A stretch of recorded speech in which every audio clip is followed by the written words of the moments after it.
মাত্র 1 cup chicken দিয়া ছোট বাইরে সন্ধ্যার নাস্তা বানা দিলাম। অবশ্যই কিন্তু পুরো ভিডিওটা না টেনে দেখবেন, কারণ আজকের রেসিপিটা হইলো মারাত্মক সহজ। তো প্রথমে আমি 1 কাপ চিকেন লইছি, ওটার মধ্যে আমি দিয়ে দিলাম হইলো আদা রসুন বাটা। তারপর আমি এখানে দিয়ে দিমু কাঁচামরিচ। কাঁচামরিচের পরিমাণটা একটু কম করে দিচ্ছি, কারণ আমার ছোট ভাই খাইবো। তারপরে দিয়ে দিলাম 1.5 চামচ সয়া সস আর 1 টেবিল চামচ টমেটো সস। দিয়ে দিমু পরিমাণ মতো লবণ, আর এখানে দিয়ে দিমু একটা পাউরুটি। কি যে কইতাছি আমি, একটা পাউরুটি না, মানে একটা পাউরুটির স্লাইস দিয়ে দিমু। তারপর এখানে আমি গোলমরিচের গুঁড়া দিয়ে দিমু, এটা অপশনাল, আপনারা নাও দিতে পারেন। তারপরে এখানে আমি শুকনো মরিচ দিয়ে দিমু, এটা জাস্ট একটু ফ্লেভারের লেগা। ওই যে আমি তো আগে বুঝে তো এর মাছগুলারে ছোট ছোট করে বল বানালুমু। আর হ্যাঁ, একটা কথা কই আপনাকে, আমি চাইলে সবগুলো ইনগ্রেডিয়েন্টস ব্লেন্ডারে জারে দিয়া তারপর আমি ব্লেন্ড করতে পারতাম, কিন্তু আমি আপনাকে একটা একটা করে ডিটেলসে দেখামু। দেখে আমি আগে বাটির মধ্যে ডালছি, তারপর একটা একটা করে জিনিস দেখায়া হাত দিয়ে মাখায় তারপর ব্লেন্ডারে দিচ্ছি। মানে বুঝছেন আমি আপনাকে কতটা ভালোবাসি। তো যাই হোক, আপনারা দেখবারই পারছেন আমি সবগুলো বল বানা লইছি। মানে বলগুলো আমি ফুটন্ত পানিতে একটা একটা করে দিয়ে লুমু। দেওয়ার পরে ঢাইকা দিমু, আর চুলার আঁচটা একেবারে মিডিয়ামে দিমু। দেওয়ার পরে 5-7 মিনিট সিদ্ধ করে লুমু। আর এটা কিন্তু বেশি সিদ্ধ করার দরকার নাই। যখন দেখবেন যে মাংসটা একবারে উপরে উপরে উঠে গেছে, মানে চিকেন বলগুলো উপরে বাইসা গেছে, তখন মনে করবেন যে চিকেনের বলগুলো একেবারে রেডি হয়ে গেছে গা। তো ওখানে আমি নামালুমু।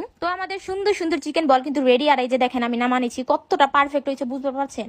তো এই যে দেখেন আমি কিন্তু হাত দিয়ে একেবারে পুরো মানে চাইপা চাইপা দেখাইতাছি, পুরো একেবারে টেনিস বলের মতো হইছে। বলের মতো মাটিতে ফেকা মারবেন, ভাঙবো না, লাফানো শুরু করে দিব। তো যাই হোক, এই যে একটা কাইটা দেখাই, দেখেন কতটা পারফেক্ট হয়েছে ভিতরে। আমি মিট বল গুলো হালকা তেলে ভাইজা লুমু, আমার ছোট ভাই যেহেতু খাইবো। আর এই মিট বল গুলো কিন্তু আপনারা ফ্রিজে সংরক্ষণ করা পারবেন অনেক দিন, মানে ভাজবেন না, যে এমনি সিদ্ধ করবেন অমনি রাইখা দিবেন। তো এই যে দেখেন মিট বল গুলো কিন্তু ভাজা শেষ। আর এখানে 1 কাপ চিকেন দিয়ে কিন্তু আপনার 18টা মিট বল হয়েছে, মানে বুঝছেন কতগুলা। তো এখানে সস দিয়া তারপর মিট বল গুলা খামু, আর ভাজতে ভাজতে খাওয়া শেষ হয়ে গেছে গা। আমার ছোট ভাই বোন গুলিকে বানায় শান্তি পাই না, ওরা ভিডিও করার আগেই মনে করেন খাওয়া শেষ করে দেয়। তো আজকের এই ভিডিওটা কার কাছে কেমন লাগলো অবশ্যই কমেন্ট করে জানাবেন। তো আজকের জন্য আল্লাহ হাফিজ।